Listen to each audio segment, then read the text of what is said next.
Hahaha, apa kabar sahabat artikel MOBA? Kali ini, saya akan membacakan lanjutan alur cerita pemuda kaya. Tapi sebelum mendengarkan kisahnya, silakan cari posisi yang nyaman, jauhi keramaian, dan jangan lupa, pasang handsetnya.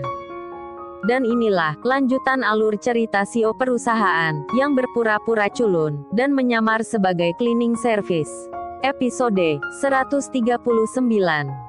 Di episode sebelumnya, Aditya yang telah menghubungi Pak Steve dan Tuan Smith, untuk memberitahukan bahwa, saat ini ia belum bisa kembali ke perusahaan, karena ingin mencari tahu kebenaran dari kabar tentang kejeniusan Bimo. Singkat cerita, hari pun terus berganti. Dan sejak saat itu, Bimo yang merupakan satu-satunya orang yang tahu tentang kejeniusan Brian, ia pun mulai memanfaatkan kejeniusan temannya itu. Setiap kali ada tugas yang diberikan oleh para dosen, Bimo pun tak segan untuk meminta jawaban dari tugas tersebut pada Brian. Dan karena jawaban yang diberikan oleh Brian, membuat Bimo selalu mendapat nilai terbaik, tanpa ada kesalahan sedikit pun. Dan karena hal itu pula, Bimo menjadi semakin populer di universitas tersebut, hingga membuat kecemburuan William makin memuncak. Karena perhatian yang selama ini tertuju padanya, telah direbut oleh Bimo. Lain halnya dengan Brian, yang dengan sengaja, membuat banyak kesalahan pada setiap tugas yang diberikan para dosen di universitas, hingga tidak ada yang menyadari, kalau jenius sebenarnya adalah Brian, siswa yang terkenal karena kenakalannya. Singkat cerita, bulan pun telah berganti. Terlihat saat itu, Jasmine yang tampak gelisah, karena 2 bulan sudah, Aditya tidak pernah datang menemuinya. Di sela kegelisahannya, terlihat Jasmine mengambil handphonenya, lalu bergegas menghubungi Aditya. Sementara Aditya, yang saat itu sedang melakukan aktivitasnya sebagai cleaning service, tiba-tiba aktivitasnya terhenti, saat mendengar nada dering yang berasal dari handphone jadul miliknya. Setelah melihat nama si penelpon, yang tidak lain adalah Jasmine, Aditya pun bergegas melangkah ke pojokan, dan langsung menerima panggilan tersebut. "Halo Yang," ucap Aditya membuka percakapan. "Ya halo juga Yang," sahut Jasmine, lalu kembali melanjutkan perkataannya. "Yang, bulan ini kamu pulang ke Indo enggak?" ucap Jasmine. Mendengar ucapan itu, Aditya pun berkata, "Maaf Yang, sepertinya saya belum bisa pulang untuk menemuimu, karena masih ada pekerjaan yang harus saya selesaikan," ucap Aditya. Sementara Jasmine, mendengar ucapan itu, ia pun langsung tertunduk lesu. Di sela itu terdengar, Jasmine berkata, "Yang, ini udah 2 bulan loh kita enggak pernah ketemu, jadi please dong, bulan ini kamu pulang ya," ucap Jasmine. "Maaf banget Yang, saya benar-benar enggak bisa," sahut Aditya. Mendengar ucapan itu, Jasmine pun berkata, "Emang kamu lagi sibuk ngurusin apa sih Yang?" ucap Jasmine, yang belum mengetahui kalau Aditya sedang menyamar sebagai cleaning service di sebuah universitas. Sementara Aditya, mendengar ucapan Jasmine, ia pun berkata, "Ada Yang, nanti aku ceritakan ya," sahut Aditya. Iya deh Yang," sahut Jasmine, lalu kembali melanjutkan perkataannya. "Yang, kalau kamu belum bisa balik ke Indo, gimana, kalau aku aja yang datang nemuin kamu? Secara aku kangen banget loh Yang," ucap Jasmine dengan nada memelas. Mendengar ucapan Jasmine, Aditya pun kembali berkata, "Ya udah Yang, kamu datang aja. Tapi aku hanya bisa temanin kamu saat akhir pekan loh, selain dari itu aku enggak bisa," sahut Aditya. "Loh, kok cuman akhir pekan sih Yang? Emangnya kerjaan apa sih, sampai kamu enggak bisa lama-lama nemanin aku," ucap Jasmine. Mendengar ucapan itu, Aditya pun berkata, "Nanti aja ya, kalau kamu udah di sini baru aku ceritain semua," sahut Aditya. "Sepertinya rahasia banget ya, sampai kamu enggak bisa ceritain sekarang," ucap Jasmine, lalu kembali melanjutkan perkataannya. "Tapi janji ya, kamu harus ceritain ke aku," ucap Jasmine. "Oke deh Bu Bos, nanti aku ceritain semuanya," sahut Aditya, lalu kembali berkata, "Kalau gitu udah dulu ya, ada pekerjaan yang harus saya selesaikan," sahut Aditya, lalu menutup panggilan tersebut. Dan tak terasa, hari kedatangan Jasmine ke California untuk menemui Aditya pun tiba. Saat itu terlihat, Pak Steve dan beberapa pengawal, yang saat itu telah menunggu kedatangan Jasmine pun, langsung melangkah menghampiri Jasmine. "Selamat datang Nona," ucap Pak Steve. Sementara Jasmine yang tak melihat keberadaan Aditya, ia pun, langsung berkata, "Maaf Pak, Aditya mana ya? Kok enggak kelihatan?" ucap Jasmine sambil matanya mencari-cari keberadaan Aditya. "Oh maaf Nona. Tuan Aditya masih ada urusan lain, dan beliau meminta saya untuk menjemput Nona," sahut Pak Steve. Mendengar ucapan itu, Jasmine pun langsung bergumam. "Apa sih yang dikerjakan si Adit, sampai enggak ada waktu untuk menjemput saya?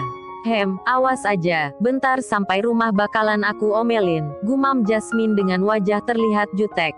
Di sela gumamannya terdengar, Pak Steve berkata, "Maaf Nona, sebaiknya kita segera bergegas ke rumah, agar Anda bisa istirahat." "Oh iya Pak iya," sahut Jasmine, lalu melangkah bersama Pak Steve.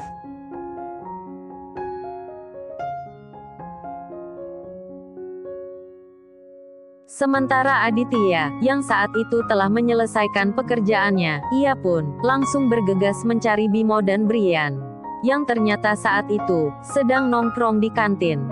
Melihat kedatangan Aditya, Brian pun berkata, "Hei bro, kerjaannya udah selesai ya?" ucap Brian, lalu kembali berkata, "Gimana, besok kamu nginap lagi di rumahku ya?"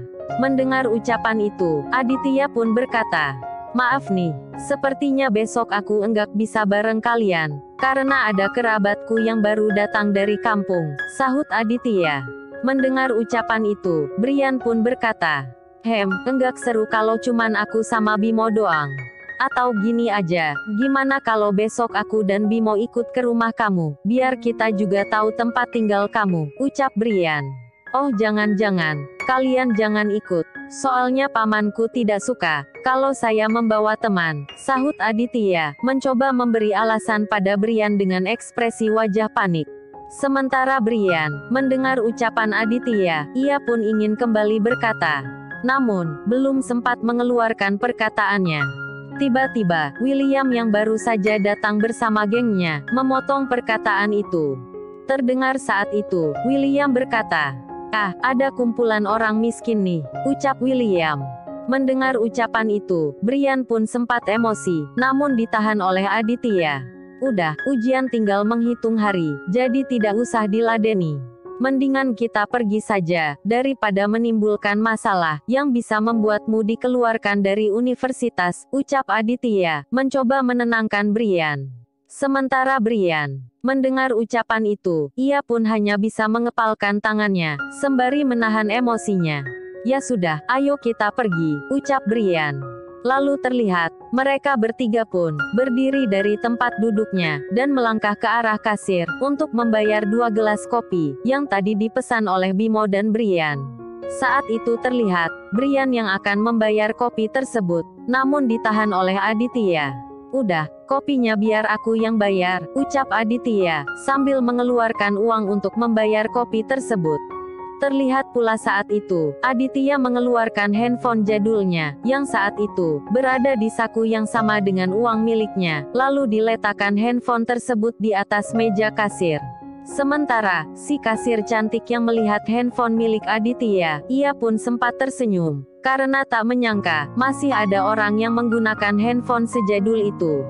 Di sela itu terdengar, William masih saja terus mengeluarkan kata sindiran pedas pada mereka bertiga, hingga membuat Brian kembali emosi. Terlihat saat itu, Brian melangkah menghampiri William. Melihat hal itu, Bimo yang tahu betul watak dari temannya itu, ia pun segera menarik tangan Aditya, yang saat itu sedang membayar kopi yang tadi mereka pesan. "Dit, cepat buruan ditahan," ucap Bimo, sembari menunjuk ke arah Brian. Melihat hal itu, Aditya pun langsung bergegas menarik tangan Brian, lalu mengajaknya pergi dari tempat tersebut. Saat itu, Aditya tak menyadari, handphone miliknya, yang masih tergeletak di meja kasir. "Udah bro, jangan terpancing dengan kata-kata William," ucap Aditya, sambil terus melangkah meninggalkan tempat tersebut. Sementara si kasir cantik yang baru menyadari bahwa Aditya melupakan handphone miliknya, ia pun ingin memanggil Aditya, namun saat itu, Aditya sudah tak terlihat lagi. Ya sudahlah, nanti juga kalau dia ingat, pasti dia bakalan balik lagi ke sini. Lagian, siapa juga yang mau ngambil handphone kayak gini, gumam si kasir, sambil membiarkan handphone milik Aditya di atas meja tersebut. Sementara Jasmine dan Pastif, setelah menempuh beberapa menit perjalanan, sampailah mereka di kediaman almarhum Mr. Charles, yang saat ini telah ditempati oleh Aditya. Melihat rumah mewah tersebut, Jasmine pun sempat terlihat kaget. "What, apa ini tempat tinggal Aditya? Ini mah udah seperti istana," gumam Jasmine. Tak berapa lama, mobil mewah yang ia tumpangi pun telah berhenti di depan garasi yang lumayan luas, yang diisi dengan puluhan mobil mewah dari beberapa pabrikan ternama, yang tidak lain adalah mobil-mobil milik almarhum Tuan Charles, yang juga telah diwariskan pada Aditya. Namun saat itu, Jasmine tak memperdulikan mobil-mobil tersebut. Setelah keluar dari mobil tersebut, ia pun langsung berkata pada Pastif, "Pak, tolong antarkan saya menemui Aditya ya," ucap Jasmine. Mendengar ucapan itu, Pastif pun berkata, "Anu Nona, saat ini Tuan tidak berada di rumah. Biasanya Sabtu besok baru beliau pulang. Tapi sudah beberapa minggu ini, beliau tak pernah pulang ke sini," ucap Pastif. Mendengar ucapan itu, Jasmine pun langsung mengerutkan keningnya, lalu berkata, "Maksud Pastif, Aditya tidak tinggal di sini lagi ya?" "Oh bukan begitu Nona, bukan begitu maksud saya," sahut Pastif, lalu kembali melanjutkan perkataannya. "Sekarang Tuan Aditya tinggal di sini, tapi karena ada pekerjaan penting, makanya beliau jadi jarang pulang," sahut Pastif. Setelah itu terdengar lagi, Pastif berkata, "Ayo Nona, saya antar ke kamar Anda," ucap Pastif, sambil melangkah dan membawa koper milik Jasmine. Setelah sampai di kamar yang akan ia tempati, Jasmine pun langsung mengambil handphone miliknya, lalu bergegas menghubungi Aditya. Sementara, di universitas tempat Aditya bekerja, terlihat saat itu, handphone jadul milik Aditya yang saat itu tertinggal di kantin pun berdering dengan keras, yang tidak lain adalah panggilan suara dari Jasmine. Sementara si kasir cantik mendengar dering handphone itu, ia pun langsung mengambil handphone tersebut, sembari melihat ke arah layar handphone milik Aditya.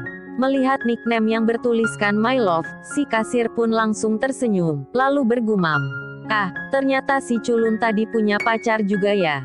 Pasti pacarnya juga culun nih," gumam si kasir. Sementara William dan orang-orang yang ada di tempat itu melihat si kasir yang memegang handphone milik Aditya, mereka pun langsung menertawakan si kasir. "Wow, itu handphone atau apaan? Aduh, zaman gini masih juga pakai handphone kayak gitu," ucap William sambil menertawakan si kasir. Mendengar bulian dari Brian dan mahasiswa lainnya, si kasir pun berkata, "Anu, handphone ini bukan punya saya. Ini milik si cleaning service culun temannya si Brian tadi," ucap si kasir. Mendengar ucapan si kasir, William pun langsung berdiri dari tempat duduknya, lalu bergegas mengambil handphone tersebut. "Coba sini aku lihat," ucap William. Melihat nama si penelpon, William pun langsung tertawa terbahak-bahak. Guys, ini yang nelpon pacarnya si cleaning service culun.